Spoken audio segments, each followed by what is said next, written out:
बिस्मिल्लाहिर्रहमानिर्रहीम।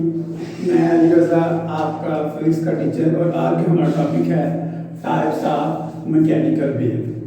तो बच्चे, पिछले लेक्चर के अंदर हम लोगों ने डिस्कस किया था टाइप्स ऑफ वेव को, जिसके अंदर पहली जो टाइप थी उसका नाम था मैकेनिकल वेव। मैकेनिकल वेव थी क्या, हम ज़रा दोबारा से रिपीट कर लेते हैं थोड़ा सा।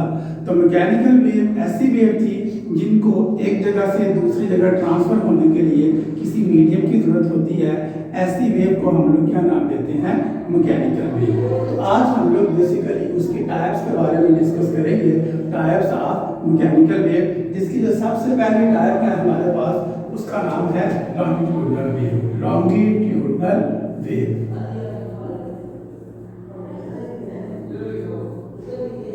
इसकी बेसिकली दो टाइप हमारे पास, एक है लॉन्गिट्यूडनल वेव और दूसरी टाइप का नाम है ट्रांसफर वेव।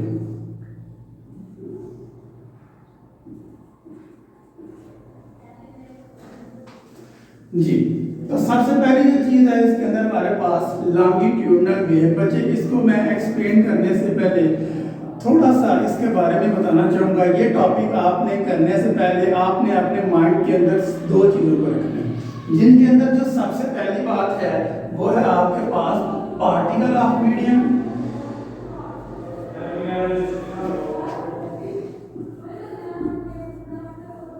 और दूसरी चीज जो आपके ज़हन के अंदर हो वो है वेव। लॉन्गिट्यूडनल वेव की सबसे पहले अगर मैं डेफिनेशन की बात करता हूं तो लॉन्गिट्यूडनल वेव ऐसी वेव है जिसके अंदर पार्टिकल ऑफ मीडियम जो है वो अपनी मीन पोजीशन पे वाइब्रेटरी मोशन करके टू एंड फ्रो मोशन करती हैं, और उसके उसी डायरेक्शन के अंदर करती हैं जिस डायरेक्शन के अंदर वेव होती है। सादा जुबान के अंदर थोड़ा बात कर लूं तो पार्टिकल ऑफ मीडियम और वेव दोनों की डायरेक्शन क्या होती है, सेम होती है। किसके अंदर, लॉन्गिट्यूडनल वेव के अंदर। लॉन्गिट्यूडनल वेव कैसी वेव है, लॉन्गिट्यूडनल वेव ऐसी वेव है जिसके अंदर पार्टिकल ऑफ मीडियम जो है ये टू एंड फ्रो मोशन करती हैं अपनी मेन पोजीशन के, और उसी डायरेक्शन के अंदर टू एंड फ्रो मोशन करती हैं जिस डायरेक्शन के, जो डायरेक्शन वेव की होती है। तो इसको हम लोग अब जरा डिटेल के साथ थोड़ा एक्सप्लेन मैं आपको करके दिखाता हूँ। बच्चे, सबसे पहले आपने क्या करना है, आपने स्प्रिंग की स्प्रिंग यानी कि आपने चूड़ी वाला जिसे स्प्रिंग हम लोग बोलते हैं, आपने वो लेना है। ये आमतौर पर वो बच्चों के पास होता है जिसको हम खोलते हैं तो बड़ी आसानी से खुल जाता है, और बंद करते हैं तो बड़ी आसानी के साथ वो स्प्रिंग है, वो चूड़ी वाला स्प्रिंग जो है वो बंद हो जाता है। तो हम लोग क्या करते हैं, हम उसको जरा डिटेल के साथ एक्सप्लेन करने से पहले मैं थोड़ा सा आपको दिखा देता हूँ। लेट्स सपोज ये हमारे पास स्प्रिंग है, और उस स्प्रिंग को मैंने क्या किया है, मैंने उसी स्प्रिंग को एक सामने किसी फिक्स पॉइंट के साथ बांध दिया है। अब मैं इसको क्या करता हूं, यहां से इस सिरे के साथ इसे कंटिन्यूअसली पुश एंड पुल करता हूं। मैं इसे क्या करता हूं, पुश एंड पुल करूंगा। तो जब पुश एंड पुल करने से पहले ये समझ लें, ये मैं थोड़ा आपको दिखा देता हूँ कि लेट्स सपोज ये जो डॉट लगे हुए हैं यहाँ पर, ये सारे के सारे particle of medium. Particle of medium से मुराद वो ज़रात हैं जिससे मिलकर ये मीडियम बना हुआ है। अच्छा बच्चे, क्या वेरी सिंपल इज दैट, मेरे पास क्या था, एक चूड़ी वाला स्प्रिंग है। बस जरा सादा जुबान बात करूँ तो सामने क्या है, सामने एक फिक्स पॉइंट के साथ मैंने इसको बांध दिया। अब मैं इसे क्या करता हूँ, कंटिन्यूअसली पुश एंड पुल करता हूँ। जब मैं इसको पुश एंड पुल कंटिन्यूअसली कर रहा हूं तो यहाँ पर आपके पास जो लूप्स बने हुए हैं वो क्या करेंगे, यहाँ पर किसी एक पॉइंट के ऊपर वो इकट्ठे हो जाएंगे। वो किसी एक पॉइंट के ऊपर क्या हो जाएंगे, इकट्ठे हो जाएंगे। ठीक है, तो अब यहाँ पर एक पॉइंट के ऊपर इकट्ठे हो जाएंगे। जिस पॉइंट के ऊपर ये सारे इकट्ठे हो रहे हैं हम लोग उसको नाम दे देते हैं, हम लोग उसको क्या नाम देते हैं, कंप्रेशन का। कंप्रेशन का क्या नाम देते हैं, कंप्रेशन का। और यहाँ पर एक चीज आप जब कंटिन्यूअसली पुश एंड पुल करेंगे तो वहां पर एक चीज आपको नजर आ रही होगी कि यहाँ पर वेव की डायरेक्शन है वो बिल्कुल फॉरवर्ड है। जबकि कंटिन्यूअसली पुश एंड पुल करने के नतीजे में हमारे पास यहाँ पर डायग्राम बनेगी वो कुछ इस तरह बनेगी।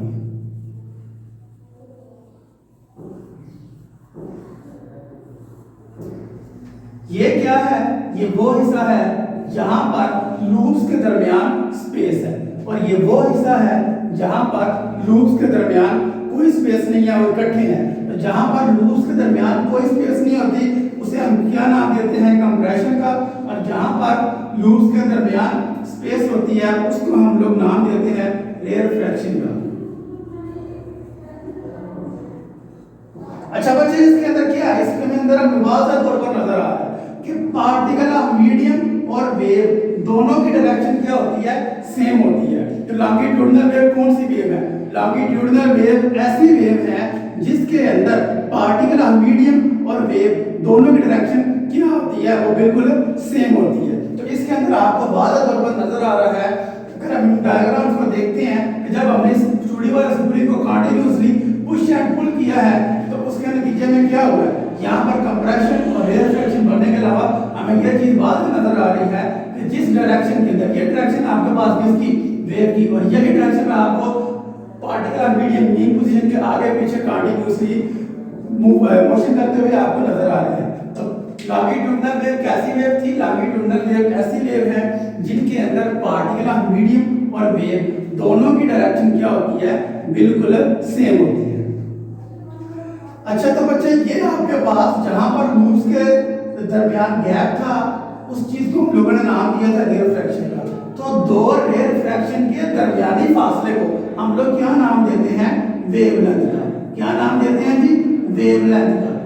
कि जो वेव यहाँ पर पैदा हुई है, वेव कैसे पैदा हुई है, जब हम लोगों ने क्या किया था, मीडियम के अंदर डिस्टरबेंस पैदा की है। तो जहां पर वेव जो है यहाँ पर जो पैदा हुई है उसकी लेंथ कितनी है, वो इन दोनों का दरमियानी फासला बताती है।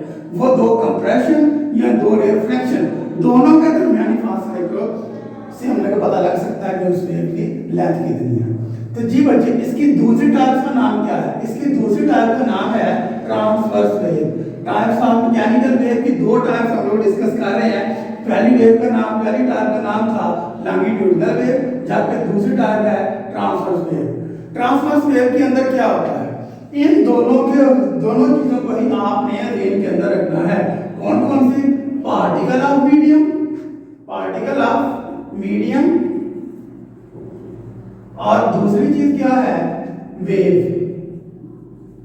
इसके अंदर हम लोगों ने निचोड़ ये निकाला है कि पार्टिकल ऑफ मीडियम और वेव दोनों की डायरेक्शन क्या रहती है, सेम रहती है। यानी कि जिस वेव डायरेक्शन के अंदर वेव होती है, पार्टिकल ऑफ मीडियम भी जो है उसी डायरेक्शन के अंदर टू एंड फ्रो मोशन करती हैं अपनी मीन पोजीशन के अंदर।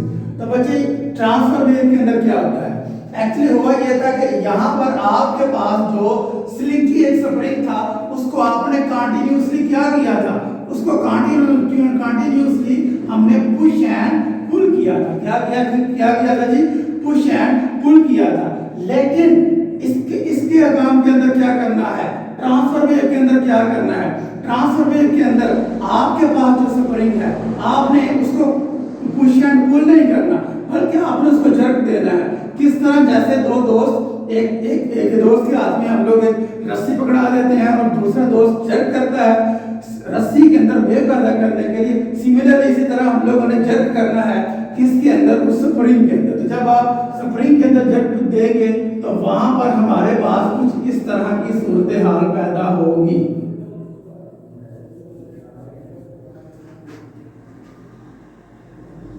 अब लेट्स सपोज ये आपके पास यहां पर मैं डॉट लगा रहा हूं,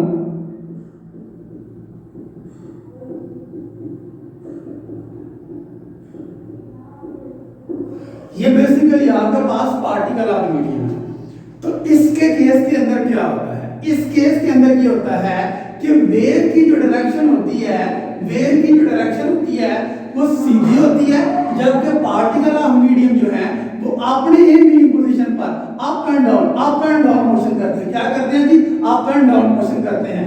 ये वेव की डायरेक्शन बिल्कुल सेम होती है, जबकि पार्टिकल ऑफ मीडियम जो है वो अपने ही पोजीशन पर अप एंड डाउन अपनी मीन पोजीशन के अप एंड डाउन मोशन करते हैं। तो इन दोनों में फर्क क्या आया, ट्रांसफर वेव के अंदर क्या होता है कि पार्टिकल ऑफ मीडियम और वेव दोनों ही एक दूसरे क्या होती हैं, परपेंडिकुलर होते हैं, 90 का एंगल बनता है इनके दरमियान। जबकि इसके केस में क्या होता है, जिस डायरेक्शन के अंदर वेव होती है उसी डायरेक्शन के अंदर पार्टिकल ऑफ मीडियम जो है वो उसी डायरेक्शन के अंदर अपनी मीन पोजीशन के गिर्द टू एंड फ्रो मोशन करते हैं। तो दोनों के अंदर फर्क है, चीज आपको वाज़ेह हो गया होगा। इसमें क्या करना है, वेरी सिंपल इज दैट, इसमें आपने स्प्रिंग को क्या करना है, कंटिन्यूअसली पुश एंड पुल करना है। तो इसका भी छोड़ के आपके पास जी इसके पास इसके अंदर ये होता है कि पार्टिकल मीडियम और वेव जो है एक डायरेक्शन के अंदर है, जबकि इसके अंदर क्या होता है कि पार्टिकल मीडियम और वेव दोनों एक दूसरे के परपेंडिकुलर है, दोनों के दरमियान 90 का ज़ाविया है, दोनों के क्योंकि वेव जो है उसकी डायरेक्शन सीधी है, जबकि पार्टिकल मीडियम जो है वो अपनी मीन पोजीशन के अप एंड डाउन यहाँ पर मोशन कर रहे हैं। तो बच्चे ये था हमारा आज का टॉपिक जिसका नाम था types of mechanical wave. Hopes आपको समझ आ गई होगी। शुक्रिया।